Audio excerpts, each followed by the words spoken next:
The first thing is really making a call. When a parent decides that they need help, they make the call, or a caregiver or whoever, they make the call. There's going to be a live person that comes on. This person is live, skilled, has mental health expertise to get some specific information about what's really going on. Give me an idea of what's going on. And they're going to ask questions, all right, do you want someone to come out now? Does this, would you like a face-to-face now? Would you like to set an appointment? What is your preference? And I like to it's kind of like someone to talk to from a parent's perspective. This is what I'm dealing with, and this is how I want it to be handled in a sense.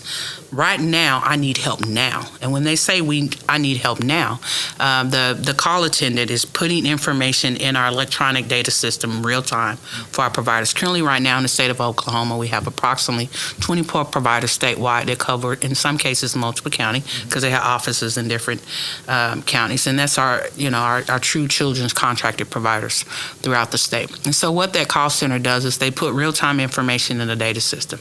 And so when they connect to the actual provider who's responsible for the response, that provider comes in real time.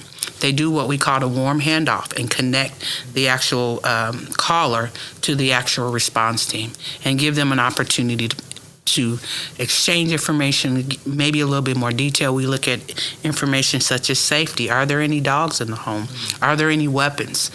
Is there things that we need to be concerned about? What is the problematic behavior? Are we looking at a suicide? So they get information from the actual call center. The person who's calling. The actual provider that's responding will have this information, and before the actual call center completely transitions that call, that asks the actual caller, is it okay if I drop? Do you have the information about the agency that's going to be responding? Is there any additional information that we need from you that will be helpful in this response? Our expectation is that our mobile response teams are face-to-face with the child and family within 1 hour. Being rural Oklahoma, sometimes it takes anywhere, it can take up to an hour. In most cases, the parents are not available at that time because what you have to understand, sometimes parents call in crisis and they're at work. And something happened the night before and they just didn't know how to handle it, but to them it is a crisis. And so oftentimes we'll do what we call deferred, where we actually will see the child and family within 24 hours. But our immediate response is to get to that child and family within 1 hour. Yeah. So the actual mental health professional goes out and meets the child and family in the home in order to begin to assess and determine what's taking place and how do we get this resolved. Ultimately, our goal is to keep the family stable at home, in the community, to the best that we can.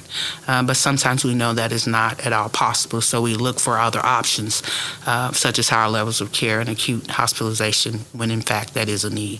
But our ultimate goal is to really respond, to provide the assistance, and to maintain those kids and families in their home and in their community.